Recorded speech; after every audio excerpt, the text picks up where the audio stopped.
إلا رجل مشرك أو رجل في قلبه شحناء.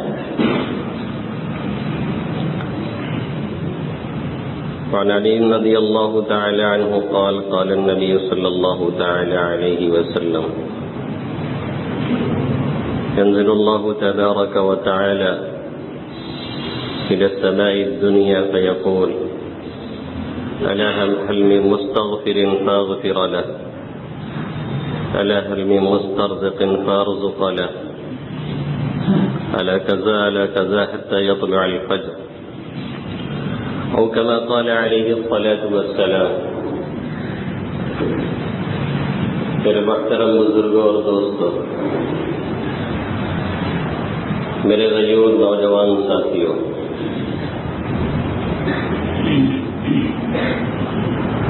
یہ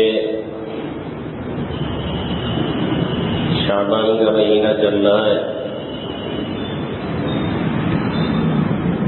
اور آج اس کی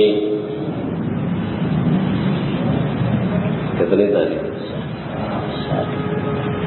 آپ نے پہلے ہی دیکھ لیا تھا، آپ کو معلوم ہو گیا تھا کہ حملہ ہونے والا ہے. آج اس کی 7ویں تاریخ ہے اور اس اعتبار سے اگلے جمعہ کو ہوگی 14.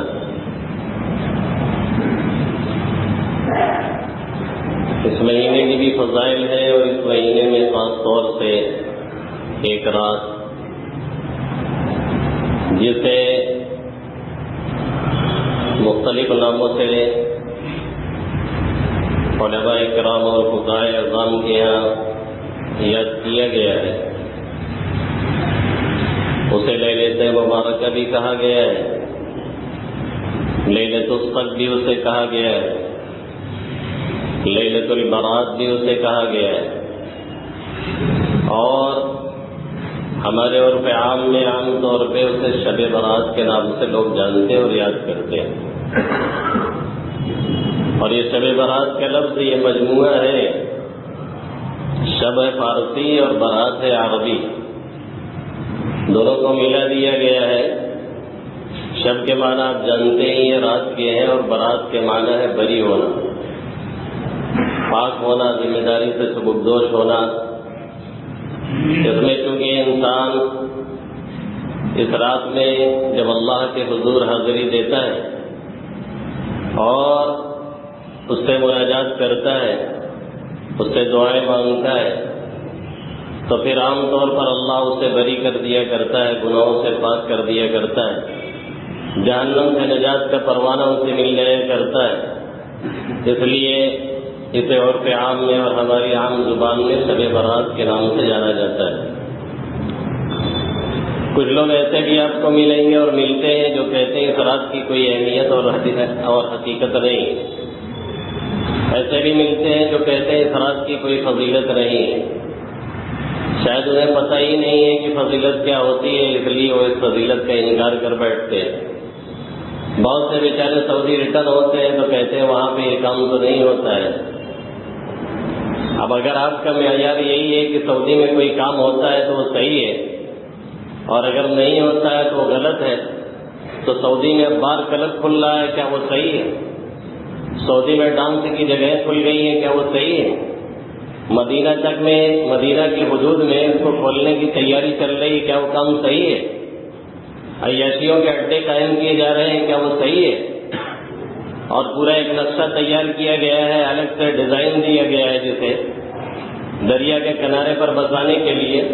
اب کتنا بسائیں گے اور کتنا بسائیں گے تو وقت بتائے گا. جیسے دبئی والے نے کیا تھا بار دبئی کے علاقے میں، اور وہاں پہ دنیا کے نقشے کے اعتبار سے، جو دنیا کا نقشہ ہے اس کے اعتبار سے پورا ایک الگ حصہ بسایا جا رہا تھا سمندر کے اوپر. اور یہ اعلان کیا تھا وہاں کے شاہ نے کہ اب یہاں سے جتنے غریب غربا ہیں سب کچھ کر جائیں گے، اس علاقے میں وہی رہ پائے گا جس کے پر ڈے 10,000 ریال آمدنی ہوگی. یعنی صرف سیٹھ لوگ رہیں گے، غریب کے یہاں کوئی گزر نہیں رہے گا. اللہ کا کرنا ایسا ہوا کہ ہم کہیں چلتے ہیں اور کسی اعتبار سے چلتے ہیں، اور وہ اپنے اعتبار سے چلتا ہے اور وہ سمجھتا ہے کیا کرنا ہے کیا نہیں کرنا ہے. بعض لوگوں کو کچھ عروج پہ لے جایا جاتا ہے اور عروج دکھایا جاتا ہے، اور اس کے بعد زوال اور پستی ایسا ان کا مقدر کر دیا جاتا ہے کہ انہیں خواب میں بھی انہوں نے نہیں دیکھا ہوتا ہے اور کبھی سوچا بھی نہیں ہوتا ہے، اور دیکھنے والوں سے بھی اگر کہہ دیا جاتا ہے کہ یہ ان کے زوال کی علامت ہے تو بھی وہ سننے اور ماننے کے لیے تیار نہیں ہوتے، حالانکہ جن کی نگاہیں واقعتاً دیکھ رہی ہوتی ہیں وہ پتہ پا جاتے ہیں ہوتا کیا ہے اور ہو کیا رہا ہے اور ہونے والا کیا ہے۔ تو اس نے اعلان یہ کیا تھا کہ یہاں پہ جو وہی رہے گا جو پیسے والا ہوگا۔ نتیجہ یہ نکلا کہ امریکہ نے ان کے پیسوں پہ پابندی لگائی، پھر وہاں سے ان کی کھینچائی شروع ہوئی، اور یہ اس کے پہلے بل کلنٹن اور اس کے بعد جارج ڈبلیو بش، پھر ڈبلیو بش، پھر اس کے بعد باراک حسین اوباما، یہ لوگ آئے اور انہوں نے دیکھا کہ یہ کتنے عیاشی میں پل رہے ہیں، تب ان لوگوں نے ان کا کھاتا سیل کیا اور فل کیا۔ نتیجہ یہ نکلا کہ جو منصوبہ تھا وہ دھرا کا دھرا رہ گیا، اور آج تک وہ کام رکا ہوا ہے اور وہاں پہ کوئی کام نہیں ہوتا ہے۔ ہم لوگ وہاں اندر تک قریب تک جا کر کے دیکھے، سب بند ہو گیا ہے، اور جس نے اعلان کیا تھا کہ یہاں پہ صرف وہی لوگ رہیں گے جو پیسے والے ہیں، پیسے والا اس علاقے میں کوئی نہیں رہ رہا ہے، جو غریب ہے وہی اس علاقے کو سنبھالے ہوئے ہیں، اسی سے وہ علاقہ آباد ہے، ورنہ اگر وہ غریب چلے گئے ہوتے تو علاقہ بھی شاید بعد دبئی کا وہ علاقہ ختم ہو گیا ہوتا۔ تو اس طریقے کی باتیں مت کیا کریں، اصل معیار قرآن و حدیث ہے، اصل معیار قرآن اور سنت ہے، اصل معیار صحابہ کرام کے اقوال اور اعمال ہیں، اصل معیار اسلاف کے طور طریقے ہیں، معیار سعودی نہیں ہے، معیار دبئی نہیں ہے، معیار قطر نہیں ہے، معیار عمان نہیں ہے، معیار مسقط نہیں ہے، معیار کوئی اور ملک نہیں ہے، کسی ملک کو معیار نہیں بنایا جا سکتا ہے۔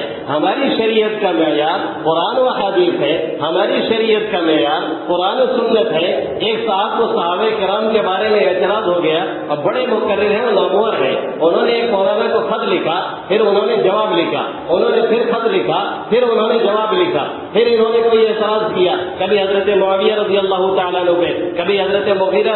ابن شعبہ رضی اللہ تعالیٰ عنہ پہ، کبھی کسی صحابی پہ، کبھی کسی صحابی پہ، وہی تاریخی روایات لے کر کے پھر بعد میں علامہ شیر حیدری رحمۃ اللہ علیہ پاکستانی عالم ہے، اللہ مغفرت فرمائے، انہوں نے لکھا کہ مولانا ایسا ہے، صحابہ کرام کی زندگی یہ دین سے عبارت ہے، صحابہ کرام کو دیکھنا ہے تو دین کو دیکھیے، اور دین کو پہچاننے کا اور دین کو جاننے کا اور دین کو پرکھنے کا معیار قرآن و حدیث اور قرآن و سنت ہے، کوئی تاریخی کتاب نہیں ہے، کوئی تاریخی روایت نہیں ہے، اور قرآن و حدیث میں صحابہ کرام کو ڈائریکٹلی جنتی بتایا گیا ہے۔ ہم اور آپ کسی تاریخی روایت کی بنیاد پہ کہاں سے ان کے اوپر انگلی اٹھا سکتے ہیں؟ تب جا کر کے وہ خاموش بیٹھے اور ان کا دل صحابہ کرام کی طرف سے پاک صاف ہوا۔ اگر یہاں پر کوئی ایسا ہے تو آج ہی پاک صاف کر لے، ورنہ کل قیامت میں جنت میں گھسنے کا کوئی موقع نہیں ملے گا۔ اگر کسی صحابی کی طرف سے بدظنی یا بدگمانی دل میں لے کر کے کوئی بیٹھا ہوا ہے تو وہ بار بار لکھ کر کے سمجھتے رہے، پھر ان کو جب اس طریقے سے سمجھایا گیا تو یہ بات ان کو سمجھ میں آئی۔ تو شریعت کو پہچاننے کا معیار اور پرکھنے کا معیار یہ کوئی ملک نہیں ہے، کوئی علاقہ نہیں ہے، کوئی کنٹری نہیں ہے، شریعت کو جاننے اور پہچاننے کا معیار قرآن و حدیث، قرآن و سنت، صحابہ کرام کے اقوال و اعمال ہے، جس کے ذریعے سے شریعت جانی جاتی ہے۔ تو میں یہ بتا رہا تھا، بعض لوگ اس طرح کی باتیں کرتے ہیں، حالانکہ یہ حقیقت نہیں ہے۔ حقیقت یہ ہے کہ اس رات کی فضیلت اور اس رات کے فضائل نہ معلوم کتنی حدیث میں آقا مدنی صلی اللہ علیہ وسلم نے بیان فرمائے، ایک دو حدیث نہیں، 10 حدیث نہیں، اس سے کہیں زیادہ حدیث کے اندر، جس میں حضرت ابوبکر صدیق، حضرت معاذ ابن جبل، حضرت عوف ابن مالک، حضرت ثعلبہ خشنی، حضرت امی جان حضرت عائشہ صدیقہ، حضرت علی کرم اللہ وجہہ، حضرت عبداللہ ابن عمرو ابن عاص، اور نہ معلوم اس طریقے سے کتنے صحابہ کرام رضوان اللہ تعالی علیہ مجمعین ہے، اور خود علامہ البانی رحمۃ اللہ علیہ، جن کو غیر مقلدین اپنا مقتدا اور پیشوا سمجھتے ہیں، اور کوئی بھی بات ہوگی تو کہیں گے البانی نے اسے صحیح کہا ہے، اور کوئی بات ہوگی تو کہیں گے البانی نے اسے غلط کہا ہے۔ ہم اگر کہہ دیں تو وہی ہم مشرک ہو جاتے ہیں، ہم کہہ دیں کہ ابو حنیفہ نے یہ کہا ہے تو ہم مشرک ہو جاتے ہیں، ہم کہیں امام شافعی نے یہ کہا ہے تو ہم غلط ہو جاتے ہیں، اور اگر آپ کہیں البانی نے یہ کہا ہے تو آپ صحیح ہو جاتے ہیں۔ ہمارا کتا آپ کا کتا ٹامی، یہ کیا تماشا ہے؟ یہ نہیں چلنے والا ہے۔ آپ کہیں البانی صحیح، البانی کہہ رہے ہیں تو صحیح مان لیجیے، ہم کہیں کہ امام صاحب نے کہا ہے، عام مشائخ کو لے کر کے آتے ہیں تو ہم کچھ نہیں کہتے ہیں، ہم مشائخ کو لے کر کے آتے ہیں تب آپ کہتے ہیں قرآن حدیث چاہیے. ہم جب بات کریں گے آپ سے تو اسی پیٹرن میں بات کریں گے, ہم کو بھی قرآن حدیث سے دلیل چاہیے. بہرحال ان کے مقتدا اور پیشوا ہیں, انہوں نے بھی لکھا ہے, علامہ البانی نے بھی کہا ہے وجملۃ القول ان الحدیث بمجموع هذه الطرق صحیح بلا ریب والصحة تثبت باقل منها عددا ما دام سالمة من الضعف الشديد كما هو الشأن في هذا الحديث سلسلة الاحاديث الصحيحة صفحہ نمبر 135 137. کسی کو طبیعت کہے گی جا کر کے اٹھا کے دیکھ لے گا. وہ بھی کہتے ہیں کہ جو حاصل کلام یہ ہے کہ سب حدیثوں کو دیکھنے کے بعد یہ ماننا پڑ رہا ہے کہ شب برات کی فضیلت ثابت ہے, اس کا انکار نہیں کیا جا سکتا ہے. کئی ایک احادیث ہے جو مل کر کے اس درجے پہ پہنچ جاتی ہے کہ یہ مانا جائے کہ واقعتاً اس کی فضیلت ثابت ہے اور اس رات میں عبادت کرنی چاہیے. کسی کو نہیں کرنا ہے نہ کرے, کسی کو نہیں پڑھنا ہے نہ پڑھے, کسی کو نہیں رات میں جاگنا ہے نہ جاگے. لیکن کوئی اگر بحث پہ آئے گا اور اس طرح کی باتیں کرے گا تو پھر ہم بھی تیار ہیں. ہم کوئی للو پلو جمن نہیں ہے کہ ہم آپ کے سامنے آ کر کے سرنڈر کر دیں. ہم بھی بات کرنا جانتے ہیں, الحمدللہ ہم بھی بات کرنا جانتے ہیں. ہم نے بھی پڑھائی کی ہے, ہم نے بھی اپنے اساتذہ کے سامنے بیٹھ کر کے زاویہ تلمذ طے کیا ہے, ہم نے بھی کچھ حاصل کرنے کی کوشش کی ہے. اس لیے کسی اور کو بیوقوف بنایا جائے تو ٹھیک ہے, لیکن ہم جیسے لوگوں کو بیوقوف بنانے کی کوشش نہ کی جائے. آپ کے چاچا اور بابا جب مان رہے ہیں کہ اس کا ثبوت ہے تو پھر آپ کیوں نہیں مانیں گے؟ تو اتنے معلوم کتنی حدیثوں میں آقا مدنی صلی اللہ علیہ وسلم نے اس کے فضائل کو بیان فرمایا ہے, احادیث میں اس کی فضیلتوں کو بیان فرمایا ہے. اس میں سے میں نے ایک حدیث پڑھی جس میں حضرت ابو بکر صدیق رضی اللہ تعالیٰ عنہ فرماتے ہیں کہ آقا مدنی صلی اللہ علیہ وسلم نے فرمایا اذا كانت لیلۃ النصف من شعبان, جب شعبان کی 15ویں رات ہوتی ہے, 14واں شعبان جب گزرے گا تب یہ 15ویں رات ہماری آ جائے گی, کیونکہ راتیں تابع چلتی ہیں. جیسے ہماری یہ رات جو گزری ہے یہ پچھلے دن کی ہے, آج والی جو ہے وہ آگے آ رہی ہے ابھی. تو ایک 14ویں جب آپ گزار لیں گے تو اس اعتبار سے وہ 15ویں رات ہماری ہے. تو بہرحال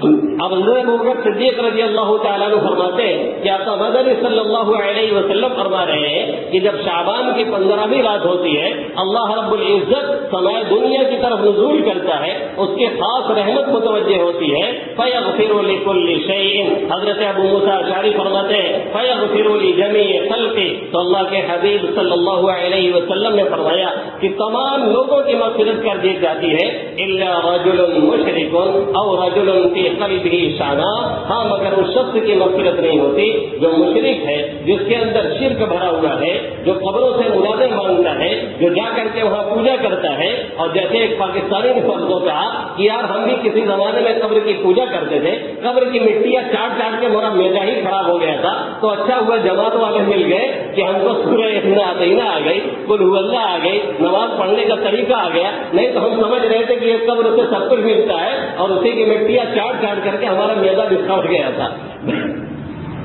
بہرحال یہ حضرت موسیٰ اشعری رضی اللہ تعالیٰ عنہ کی حدیث میں آقا مدنی صلی اللہ علیہ وسلم فرما رہے ہیں فیغفر لجمیع خلقی, سارے لوگوں کی مغفرت کر دی جاتی ہے. جو کھلے طور پہ شرک کرتا ہے یا جو اس طرح سے شرک میں مبتلا رہتا ہے اس کی مغفرت نہیں ہوتی ہے, یا جس کے دل میں کینہ کپٹ ہوتا ہے اس کی مغفرت نہیں ہوتی. اس رات میں ہمیں عبادت کرنی ہے, پہلا کام یہ ہے اس رات میں جاگ کے عبادت کرنی ہے. اور کیا کرنا ہے, کوئی خاص عبادت شریعت کی طرف سے متعین نہیں ہے. آدمی نفل نمازیں پڑھے, آدمی تلاوت کرے, ذکر کرے, درود پڑھے, دعائیں مانگے. اور دعائیں کیسے مانگے, یہ نہیں کہ ادھر ہاتھ اٹھایا ادھر ہاتھ گرا لیا. اتنی مرتبہ بیان کیا جا چکا ہے, لیکن اکثر لوگوں کا ابھی بھی دعا مانگنے کا طریقہ نہیں آتا ہے. پہلے اللہ کی حمد و ثنا کی جائے, پہلے اللہ کی تعریف کی جائے, پہلے اس کی بڑائی بیان کی جائے. کچھ نہیں آتا ہے تو سورہ فاتحہ شروع میں پڑھ ڈالیے, کچھ نہیں آتا ہے قل هو اللہ پڑھ ڈالیے. قل هو اللہ بھی نہیں آتی ہے, یاد کرنا چاہیے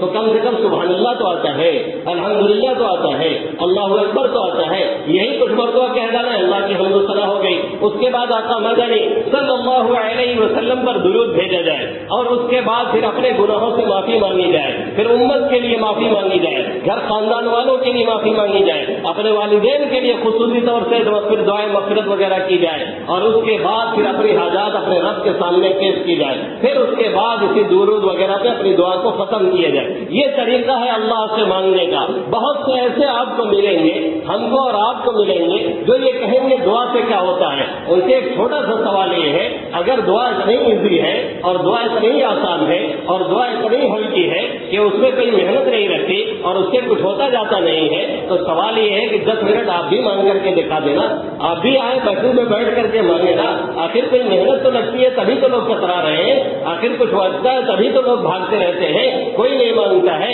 غزوہ بدر کو اٹھائیے، وہاں پہ اگر کوئی چیز فتح کے ذریعہ بن رہی ہے، آقا مدنی صلی اللہ علیہ وسلم کی دعا ہے، جس میں آپ صلی اللہ علیہ وسلم اس واضح انداز میں دعا مانگ رہے تھے۔ آپ کی ردائے مبارک جس میں گھر سے چھڑک چھڑک کے گر جایا کرتے تھے، صدیق اکبر صحیح کرتے تھے، اور اس کے بعد پھر فرمایا کہ بس کیجیے، اللہ نے آپ کی سن لی ہے۔ دعا ایسے مانگی جاتی ہے۔ پچھلے ہفتے جو ہم نے بیان کیا تھا دعا مانگنے کا طریقہ کیا ہے، حضرت زکریا نے کیسے مانگی تھی، طریقہ کیا بتایا تھا، اسباب جواب دے رہے ہیں، سارے حالات آپ کے مخالف نظر آ رہے ہیں، بالکل بے فکر رہیے اور رب کے دربار میں حاضری دے کر کے اسی انداز سے اسے پکاریے اور کہیے سارے حالات جواب دے رہے ہیں، ربا پھر بھی تو کل شہنشاہ تھا، آج بھی تو ہے، کل بھی تو رہے گا، تو کبھی غافل نہیں رہتا ہے، قبضہ قدرت میں سب کچھ تیرے یہاں ہے، تیرے علاوہ کوئی نہیں ہے جس کے پاس حکومت ہو، تیرے علاوہ کوئی نہیں ہے جس کے پاس سلطنت ہو، تیرے علاوہ کوئی نہیں ہے جس کے پاس خزانے ہو،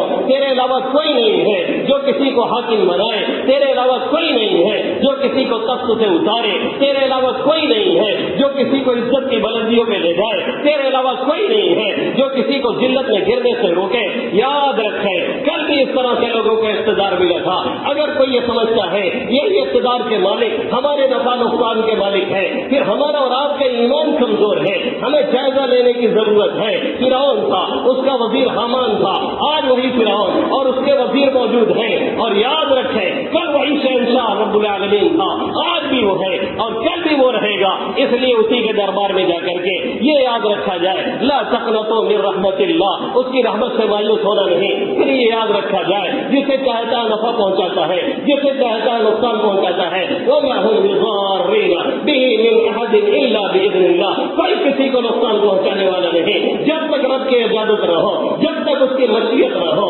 جب تک اس کا ارادہ شامل حال نہ ہو۔ پھر یہ یاد رکھا جائے ہم بہت سی چیزیں چاہتے ہیں اپنے اعتبار سے، لیکن رب کسی اعتبار سے چاہ رہا ہوتا ہے، ہمارے اعتبار سے وہ چیز ہمارے حق میں بہتر نہیں نظر آ رہی ہوتی ہے۔ رب جانتا ہے بہتر کیا ہے، رب جانتا ہے بہتر کیا نہیں ہے۔ ہم بہت سی چیزوں کو اپنے حق میں نفع بخش سمجھتے ہیں، لیکن اللہ کو معلوم ہے وہ ہمارے حق میں بہتر نہیں ہے۔ عسى ان تكرهوا شيئا وهو خير لكم وعسى ان تحبوا شيئا وهو شر لكم، اللہ کہہ رہا ہے ہو سکتا ہے تم کسی چیز کو پسند کرتے ہو حالانکہ وہ چیز تمہارے حق میں نقصان دہ ہو سکتا ہے کسی چیز کو تم ناگوار سمجھتے ہو حالانکہ وہ چیز تمہارے حق میں بہتر ہو۔ اللہ نے جہاں وصیت کا قانون بیان کیا وہاں پہ اللہ فرماتا ہے سب کچھ بیان کرنے کے بعد لا تدرون ایہم اقرب لکم نفعا فریضۃ من اللہ ان اللہ کان علیما حکیما، تمہیں یہ خبر نہیں تمہارے حق میں کون بہتر ہے، تمہیں یہ خبر نہیں کس سے نفع ملنے والا ہے، تمہیں یہ خبر نہیں کون تمہارے کام آنے والا ہے، تمہیں یہ خبر نہیں کون تمہیں صحیح گائیڈ کرنے والا ہے، تمہیں یہ خبر نہیں کون تمہارے کام بنانے والا ہے۔ یہ سب ہم کرتے ہیں، کوئی دوسرا نہیں کرتا ہے، ہم اسے لے کر کے آئے ہیں۔ صبر سے کام لیجیے، اپنے کام میں لگیے، اپنی عبادت میں لگیے، اپنے تلاوت میں لگیے، اپنی تجارت میں لگیے، اپنے کاموں میں لگیے۔ ایک دوسرے کے خلاف 3 مہینے تک پوسٹ ڈالنے کے بعد ابھی کلیرا ٹھنڈا نہیں ہوا ہے کیا پھر ایک دوسرے کے خلاف چالو ہو گئے ہیں۔ یہ ہمارا طریقہ نہیں، یہ جہنمیوں کا طریقہ ہے جن کے بارے میں اللہ نے فرمایا ہے وہ جہنم میں چلے جائیں گے، جہنم کا عذاب بھگت رہے ہوں گے اور آپس میں جھگڑیں گے بھی۔ ان ذالک لحق تخاصم اہل النار، یہ جہنمیوں کا جھگڑا حق ہے، آپس میں الجھے رہیں گے، وہ کہے گا تم نے پھنسا دیا، وہ کہے گا تم نے پھنسا دیا۔ قالوا وهم فيها يختصمون، ایک دوسرے سے جھگڑ رہے ہوں گے۔ جہنم کا عذاب الگ ہے، آپس کی کھینچاتانی الگ ہے۔ کیا ہم مسلمانوں کا کام یہی رہ گیا ہے جو ہم نے چاہا دل سے چاہا، جو ہم نے چاہا بہتر چاہا، جو ہم نے چاہا اچھائی کے لیے چاہا جو ہم نے چاہا، اپنے پیٹ کے لیے نہیں چاہا۔ قوم کے لیے آپ بھی اگر محنت کر رہے تھے، کوئی دوسرا بھی کر رہا تھا، اللہ کا جو فیصلہ آیا اسے قبول کرے، اللہ سے امید رکھے، انشاءاللہ تعالی جہاں سے بظاہر نقصان نظر آ رہا ہے وہیں سے نفع کے چشمے نہ جاری ہوئے تو پھر شمیر نہیں۔ سچ یہ ہے، حق یہ ہے کہ اللہ رب العزت پہ بھروسہ کیا جائے، کسی دنیا والے پہ بھروسہ نہ کیا جائے۔ لا تقنطوا من رحمت اللہ، رب کی رحمت کل بھی کھلی تھی، آج بھی ہے، کل بھی رہے گی، اس سے کیوں مایوس ہو جایا جاتا ہے؟ یہ رات جاگنے کی ہے، یہ رات عبادت کی ہے، یہ رات تلاوت کی ہے، یہ رات ذکر کی ہے، یہ رات غفلت کی نہیں ہے۔ تنہائی میں ہم ہیں، ہمارا رب ہے، اس سے راز و نیاز کی باتیں ہو رہی ہیں، اس سے مانگا جا رہا ہے، اس سے لیا جا رہا ہے، اسے پکارا جا رہا ہے۔ حدیث میں اللہ کے حبیب صلی اللہ علیہ وسلم نے فرمایا، اللہ صبح تک اس رات میں شروع سے لے کر کے صبح صادق تک یہ اعلان کرتا رہتا ہے، الا هل من مستغفر فاغفر له، ہے کوئی مغفرت کا طلب کرنے والا میں اس کی مغفرت کر دوں، ہے کوئی رزق کا چاہنے والا میں اسے رزق عطا کروں، ہے کوئی صحت کا چاہنے والا میں اسے صحت عطا کروں، ہے کوئی مبتلا مصیبت میں اس کی مصیبت کا ازالہ کروں۔ ہر رات کے پچھلے حصے میں سب رحمت بڑھتی رہتی ہے، جو کھوتا ہے وہ کھوتا ہے، جو جگتا ہے وہ پاتا ہے، پانے کی کوشش کی جائے، لینے کی کوشش کی جائے، لیکن ایسا نہ ہو اسی ایک رات میں آئے اور اس کے بعد سال بھر غائب رہے، جیسے ہمارا اور آپ کا حال ہے۔ اس رات میں عبادت نفلی ہے، کوئی کرے تو بہتر ہے، نہ کرے تو کوئی حرج نہیں ہے، فرض نمازیں فرض ہیں، جس کے چھوڑنے پہ اللہ کے حبیب صلی اللہ علیہ وسلم نے کفر تک کی باتیں کہی ہیں۔ ہمیں اور آپ کو کوئی فکر نہیں، نہ ہمارے اعمال صحیح ہے، نہ ہماری نمازیں صحیح ہے، نہ ہمارے روزے صحیح ہے، نہ ہمیں زکات کی کوئی فکر ہے۔ کیا یہ حقیقت نہیں ہے؟ اکثر گاؤں میں 2-3 گھر ایسے ہیں جو زکات نکالتے ہیں، اکثر لوگ نہیں نکالتے ہیں، تو عذاب عام نہیں آئے گا تو کیا ہوگا؟ اللہ کے حبیب صلی اللہ علیہ وسلم فرماتے ہیں، زکات جس مال میں شامل ہوتی ہے، یعنی جو زکات روکتا ہے،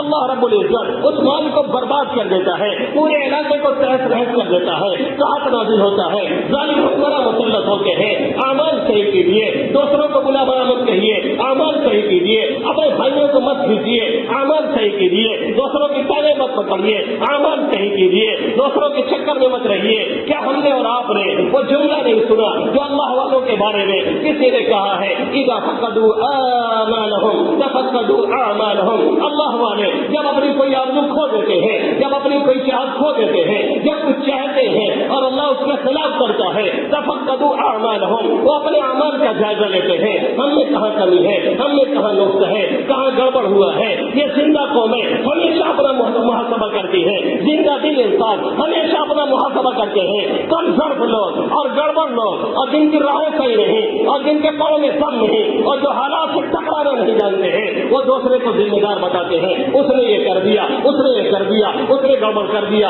اس نے یہ کر دیا، اس نے ایسا کر دیا، ویسا کر دیا، کوئی کچھ نہیں کرتا ہے۔ فلک کو کبھی سلیقہ ہے ستمگاری میں، کوئی معشوق ہے اس پر زنگاری میں، وہاں سے چل رہا ہے، وہی کر رہا ہے۔ اس لیے اپنا جائزہ ہم نے اور آپ لے، تبھی کام بننے والا ہے۔ پہلا کام یہ عبادت کرنا ہے۔ ایک بات اور کہہ دو، کچھ لوگ اس رات میں مغرب میں آتے ہیں، پھر ایسا ہی سے غائب ہو جاتے ہیں، مغرب میں ٹوپی لگا کے چلے آتے ہیں، پھر سال بھر دوسرے کو ٹوپی پہناتے رہتے ہیں۔ یہ انتہائی غلط طریقہ ہے، رب کو دھوکہ دینا نہیں ہے، اپنے آپ کو دھوکہ دے رہے ہیں۔ پہلا کام عبادت ہے۔ دوسرا کام کیا ہے؟ آقا مدنی صلی اللہ علیہ وسلم اس رات میں قبرستان گئے تھے، لیکن آپ خاموشی سے گئے اور کتنی مرتبہ گئے کچھ پتا نہیں۔ ایک رات امی جان حضرت عائشہ صدیقہ رضی اللہ تعالیٰ عنہا نے وہ پتہ لگا لیا تھا، اس لیے خبر لیک ہوئی اور انہوں نے بیان کیا کہ آپ صلی اللہ علیہ وسلم تشریف لے گئے تھے۔ ہر رات ہر سال جانا کوئی اچھی بات تو نہیں لگتی، لیکن بہرحال اگر کوئی جا رہا ہے تو کوئی حرج بھی نہیں ہے، آپ نہ جائیں، پھر بھی گھر بیٹھے بیٹھے دعا کر سکتے ہیں۔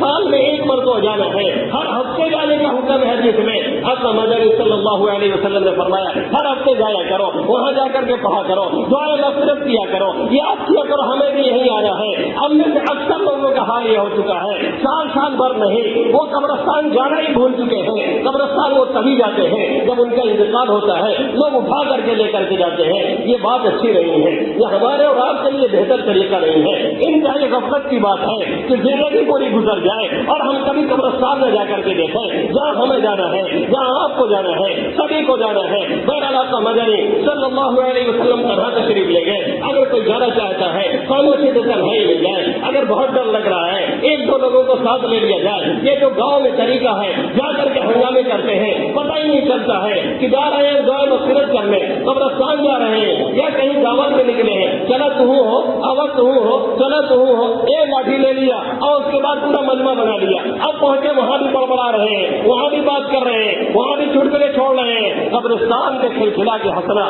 مکروہ ہے، تحریمی ہے۔ نہ رسول اللہ صلی اللہ علیہ وسلم عن الضحك للمقابر، آقا مدنی صلی اللہ علیہ وسلم نے قبروں پر ہنسنے سے منع فرمایا ہے۔ وہاں ہنسنے کی جگہ نہیں ہے، وہاں رونے کی جگہ ہے، وہاں غور کرنے کی جگہ ہے، وہاں فکر کرنے کی جگہ ہے۔ یہ 4 کو زمین ملنے والی ہے، وہ بھی ملے گی کہ نہیں ملے گی اللہ ہی بہتر جانتا ہے۔ یہ تو مانا اجل آئے گی ایک دن، کیا پتا یہ کہاں روح پرواز ہو، دفن ہوگا مقدر میں ہو جائے گا، وہ تو صرفت کا کوئی بھروسہ نہیں۔ یہ ہونے والا ہے، جانے والے ہیں، ملے گی مٹی کے نہیں ملے گی، اسے کسی کے بارے میں کسی کو پتا نہیں ہے۔ دوسرا کام یہ ہے قبرستان جانا نہ جا سکے گھر بیٹھے لیٹے دعائیں مغفرت کریں، جو لوگ جا چکے ہیں ان کے لیے، جو موجود ہیں ان کے لیے بھی۔ اور تیسرا کام کیا ہے؟ بعض لوگ کہتے ہیں اس کے اگلے دن یہ روزہ رکھنا یہ مستحب ہے، اور بعض لوگوں نے کہا کہ مستحب تو نہیں ہے، ہاں لیکن گنجائش ہے، کیونکہ صرف ایک حدیث حضرت علی کرم اللہ وجہ کی ہے جو واقعتاً ضعیف ہے، اس کی بنیاد پہ یہ کہنا کہ روزہ سنت ہے، سنت تو نہیں کہا جا سکتا، ہاں گنجائش ہے، اس کے اگلے دن کوئی روزہ رکھے تو بہتر ہے۔ لا فعلہ ولا انہ، میں خود عام طور پہ نہیں رکھتا ہوں لیکن کسی کو منع بھی نہیں کرتا ہوں، اس کی الگ سے کوئی فضیلت نہیں ہے، باقی یہ کہ چونکہ ہے حدیث میں گنجائش بہرحال موجود ہے اس لیے روزہ رکھے۔ اور اس کے بعد جو یہ خرافات ہوتی ہے، کہیں چراغا ہو رہا ہے، کہیں حلوہ بن رہا ہے، کہیں پراٹھا بن رہا ہے، کہیں ملیدہ بن رہا ہے، کہیں کھچڑا بن رہا ہے، کہیں ادھر سے ادھر سپلائی ہو رہی ہے، جب کھچڑے کھائے جائیں گے تو رات میں پڑھا کیا جائے گا، پھر عبادت کہاں سے ہوگی، پھر تہجد کہاں سے ہوگی، پھر تہجد میں رویا کہاں جائے گا؟ انائے کی پرشد دیگر جو قدرت جو برتن پہلے سے بھرا ہوتا ہے اسے پھر نہیں بھرا جا سکتا ہے، جب اتنا ٹھوس لیا گیا ہے، میرنے کی سکت نہیں رہ گئی ہے تو کھڑے ہونے کی سکت کہاں سے رہے گی؟ اذا اکل کثیرا شرب کثیرا واذا شرب کثیرا غفل کثیرا واذا غفل کثیرا نام کثیرا واذا نام کثیرا خسر الدنيا والآخرة هذا هو الخسران المبين۔ جب زیادہ کھائے گا تو زیادہ پانی پیے گا، جب زیادہ پانی پیے گا وہ لوڈ ہو جائے گا، جب وہ لوڈ ہوگا تو غفلت میں جائے گا، جب غفلت میں جائے گا تو بڑا سوتا رہے گا، اور جب سوتا رہے گا تو پھر دنیا اور آخرت دونوں برباد کرے گا۔ یہ غفلت اچھی چیز نہیں ہے، یہ حلوے، یہ مالیدہ، یہ کھچڑا، یہ پنیر، یہ سوئیاں اور یہ نہ معلوم کیا کیا جو بناتے ہیں عوام، ارے کہاں سے یہ آ گیا ہے؟ ایک طرف عبادت کی بات ہو رہی ہے، دوسری طرف وہی حلوہ، دوسری طرف وہی کھچڑا، دوسری طرف وہی ملیدہ، یہ کہاں سے گھسیٹ کے لایا؟ اور افسوس تو ان علماء پر ہے جو عالم بھی ہو چکے ہیں، حلیمی بھی ہیں، قاسمی بھی ہیں، پھر بھی ان کا کھچڑا ضروری بنتا ہے، پھر بھی ان کا حلوہ ضروری بنتا ہے۔ ارے یہ کتنا ضروری کام ہو گیا ہے، جو اصل کام ہے اس کی ترغیب دے، جو اصل کام ہے اس سے لوگوں کو بتائے، جو اصل کام ہے اس سے لوگوں کو سمجھائے، سنجیدگی سے سمجھائے، بار بار سمجھائے۔ انشاءاللہ آج نہیں کل وہ سمجھیں گے اور مانیں گے۔ آپ اور ہم ایسا نکلے کہ ہم بھی اسی طرف بہتے جا رہے ہیں، چلو تم ادھر ہی ہوا ہو جدھر کی، یہ کوئی طریقہ نہیں ہے۔ اپنے کو سنبھالے، لوگوں کو لانے کی صحیح پکڑنے کی کوشش کریں، اس لیے ان چیزوں سے پرہیز کرنے کی ضرورت ہے۔ یہ کوئی اچھی علامت اور اچھی بات نہیں ہے کہ ہم اور آپ اس رات کو غفلت کی نظر کر دیں۔ اللہ کے حبیب صلی اللہ علیہ وسلم نے ایک حدیث میں فرمایا اللہ اس رات میں خصوصی توجہ کرتا ہے، اور قبیلے کلب کی جو بکریاں ہیں، ایک روایت میں اس کے مطابق اور دوسری روایت میں قبیلے کلب کی بکریوں کے بال کے برابر، ایک بکری کے اوپر کتنا بال ہوتا ہے کوئی کاؤنٹ نہیں کر سکتا ہے، کوئی گن نہیں سکتا ہے، ان بکریوں کے بال کے برابر اللہ مغفرت فرماتا ہے۔ اتنی عظیم رات ہے، اب شیطان نے سوچا اتنے لوگوں کا کام بننے والا ہے، اتنے لوگ معاف کر دیے جائیں گے، تو اس نے ہمیں اور آپ کو ایک دوسرے کام میں لگا دیا،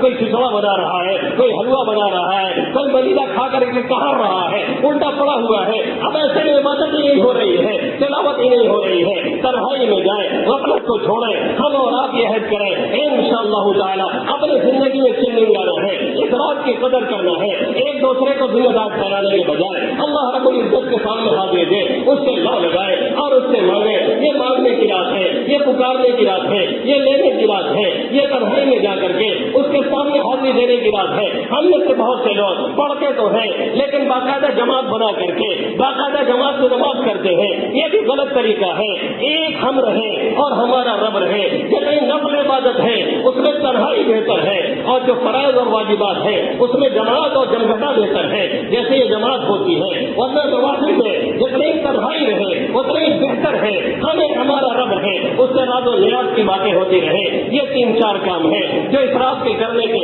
اور اس دن میں کرنے کے ہیں۔ باقی اس کے علاوہ ہاں جو پٹاخے پھوڑے جاتے ہیں یہ تو اور تباہی والی چیزیں ہیں، یہ ہم نے اور آپ نے دیپاولی سے لیا ہے، ہندو بھائیوں سے لیا ہے، ہمارے مذہب کا یہ حصہ نہیں ہے۔ پہلے ہمارے علاقے میں بھی بہت آوازیں سننے کو ملتی تھی اور ہم نے الحمدللہ اس کے لیے محنت کی، اب وہ آوازیں ہمارے علاقے میں اللہ کے فضل و کرم سے سننے کو نہیں ملتی ہے۔ آپ بھی محنت کریں اور کوشش کریں کہ بدعات اور رسومات ختم ہو اور دبے، اور جو واقعی سنت کے کام ہیں اس میں چلنے کی لوگ کوشش کریں۔ اللہ رب العزت سب سے پہلے مجھے ان باتوں میں عمل کی توفیق نصیب فرمائے، پھر آپ سبھی حضرات کو آمین یا رب العالمین۔ وما علینا الا البلاغ المبین۔